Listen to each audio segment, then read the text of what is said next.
All right, Titans draft recap here. We have, an interesting draft, certainly. What you see to the other side of my screen now, as it is morning, there's light coming in from the other side. So I had to flip things over if you're wondering why I'm on the left side of your screen instead of the right side of your screen. Nobody was, but I like to give useless information sometimes. Speaking of less useless information, what you see on the other side of the screen, it's the players that were drafted. The number all the way to the left is going to be when they were drafted, and then the number right next to their name, that's where they ranked on the consensus big board. So Treylon Burks, the first pick, and really kind of what we have to talk about with Burks is the AJ Brown trade. This is, on surface value, you can see this being a slam dunk pick. If you hit on Burks, this means that you got a similar player to AJ Brown. That's who he was compared to at his best. And you are getting him for way cheaper. Yes, Brown did have another year left on his rookie deal, but this way you're getting Burks for 4 years with a fifth-year option, and he's very cheap. Whereas if you have pay AJ Brown, you're only getting 1 year, and then you probably have to let him go because you're paying Ryan Tannehill. You don't have the money to make it work necessarily. So it's not a horrible strategy. I wasn't as high on Burks as other people were. That's just kind of my thing. Is I think asking Treylon Burks to be AJ Brown is asking a lot of him, which I think is fair to say because, listen, he did some really nice things in college. And I think that, for a guy his size, he can move very fast. Not the fastest 40 time, but you have to take into account it's with his size. And a lot of people feel as though his game speed is better than his, 40 time speed, which I don't disagree with necessarily. I think my biggest issue with Burks is, him like AJ Brown kind of were sort of seen as these big slot guys who can go over the middle. Well, I think Burks will be able to do that solidly. And I think he will be a decent part of this Titans offense. I think the question is, AJ Brown also, when he got opportunities in college, was great as a vertical threat. He was great on the outside. We haven't seen that from Burks necessarily. So maybe he could get there, but I do think there is a bit of a risk factor with Treylon Burks in this move. However, there is a big, it's high risk, high reward, certainly. And I'm someone who's lower on Burks than others, so maybe I'm wrong. Another guy who I was a bit lower on than others as well is Roger McCreary. I'm a little interested in how they're going to use him. I still think he's solid though. I think he'll be fine. It seems like the Titans like to do this, where they like to have a good number of defensive backs in that roster. So I'm not mad at that pick whatsoever. And again, second round pick, fair enough. He was 47th on the consensus big board, which is around where I had him. But we're talking, not a massive reach here.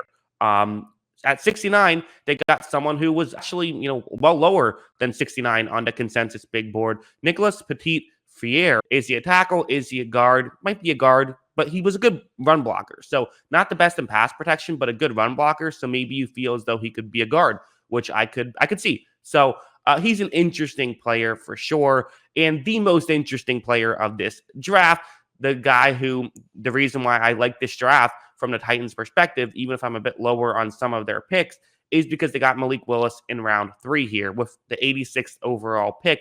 This is just great value for a quarterback who has really good potential. His potential, it's fair. It's like, if you think about what is he as a prospect, like what's a comparison, you can make it as a Russell Wilson with a bigger arm. Like that's a legitimate comparison with Malik Willis. So you're getting him at 86. His consensus big board ranking was 14. It's fantastic value. And listen, Ryan Tannehill is expensive. Maybe the move is you see if you have opportunities to let Malik Willis play, you can see what he can do. And if you like him and you think he has the potential to be a starter, this could potentially be your Alex Smith to Patrick Mahomes type thing. Remember, the Kansas City Chiefs and Alex Smith's last year was an MVP candidate, and they moved off of him to go with Patrick Mahomes, and it was the right call. I'm not saying Malik Willis will be Patrick Mahomes, but I do like him a lot and think he has great potential. So I think this is worth a shot, especially when you're not giving up massive value for it. A lot of people feel like, oh, you got to move off of Ryan Tannehill. No, you don't have to move off of Ryan Tannehill, but this gives you an option where you could and potentially upgrade at the biggest position, most important position in football. And hey, guess what? If he sucks, all right, whatever. It's not the end of the world. Like you wasted a third round pick. You wasted pick 86, whatever. Like not a big deal. So that's why I like it. Moving on to pick 131, Hassan Hankins or excuse me, Haskins here. He was the 156th rated guy. He's a very interesting guy, I think, as well. Running back, kind of a power back who, I mean, listen, do they desperately need a power back? I don't know if I would say that because you have Derrick Henry, but you're always going to need depth, especially with such a fluky position at the halfback position. Spending a fourth round pick on him when you're ready to be competitive, no issue there for me personally.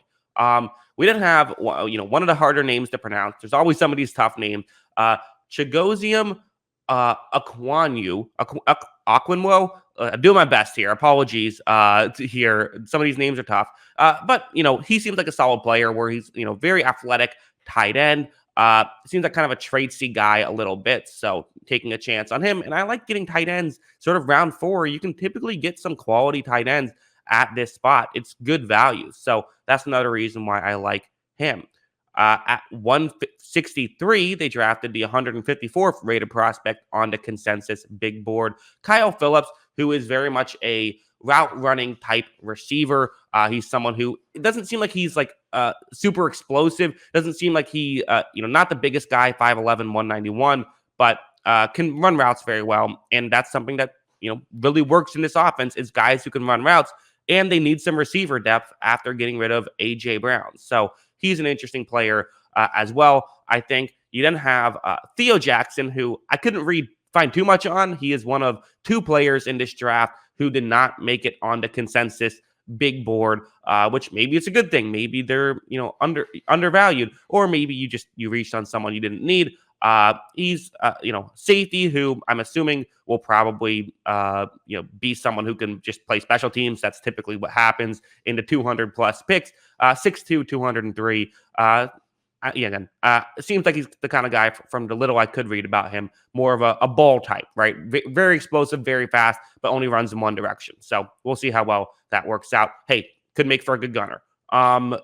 Finally, at pick 219, the 272nd rated prospect, taking a chance on Chance Campbell, linebacker. So again, probably going to be another just special teams guy. So getting a couple special teams guys, that's my assumption here at this point in the draft. When you're getting safeties and linebackers, those guys tend to be special teamers. But hey, that does matter. Like we typically like to say, who cares about special teams? And it's fair to say like the difference between having the best and worst special teams isn't that big of a jump, but there is some value in it. So if those guys can be good special teamers, there could be some value. But obviously, the 2 ways this draft is going to work is if Burks hits, then that's going to be already a good draft. And if Malik Willis hits, it could be an all-time great draft. So that's the hope. And Roger McCreary will probably be solid.